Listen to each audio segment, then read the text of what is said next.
योग के बारे में अपने विचार साझा करना चाहूँगी। योग एक ऐसा शब्द है जिसका अर्थ है जुड़ना या एकता।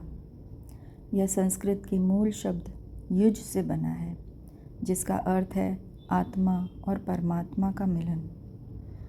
योग का उद्देश्य केवल शरीर को लचीला या स्वस्थ बनाना नहीं है, बल्कि मन, बुद्धि और आत्मा को संतुलित स्थिति में लाना भी है। भगवद गीता में भगवान श्री कृष्ण ने कहा है, योगः कर्मसु कौशलम, अर्थात योग का मतलब है कर्मों में कुशलता, कर्मों में सहजता और संतुलन।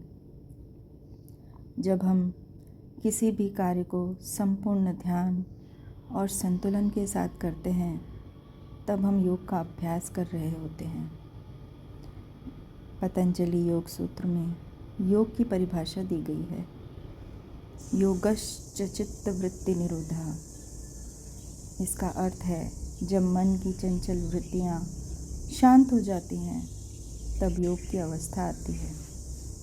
अर्थात जब मन वर्तमान क्षण में स्थित हो जाए, न भूत में भटके न भविष्य में, तब योग की वास्तविक अनुभूति होती है। योग केवल आसनों या प्राणायामों का समूह नहीं है, बल्कि एक जीवन शैली है। इसमें यम, नियम, आसन, प्राणायाम, प्रत्याहार, धारणा, ध्यान और समाधि, ये 8 अंग आते हैं, जिन्हें अष्टांग योग कहा जाता है। इन सब का अभ्यास हमारे शरीर, मन और आत्मा के बीच सामंजस्य स्थापित करता है। आज के समय में जब तनाव, चिंता, अशांति बढ़ रही है, योग हमें शांति और स्थिरता की ओर ले जाता है। यह हमें सिखाता है कि सच्ची सुख, सच्ची खुशी बाहर नहीं है, बल्कि हमारे भीतर है।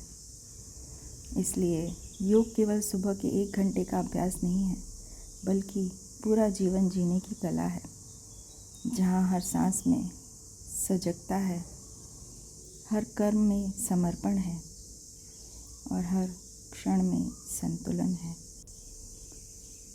हरि ओम, हरि ओम, हरि ओम, हरि ओम। अपने जीवन को योग से जोड़िए, परमात्मा से जोड़िए। हर सांस में सजगता लाइए, हर कर्म में समर्पण लाइए एवं हर क्षण में संतुलन लाइए। यही हमारे जीवन जीने की कला होनी चाहिए, जिससे कि हम सच्ची खुशी केवल बाहर नहीं, बल्कि हमारे भीतर अनुभव कर सकें। हमारा संपूर्ण शरीर, मन और आत्मा सामंजस्य स्थापित कर सके।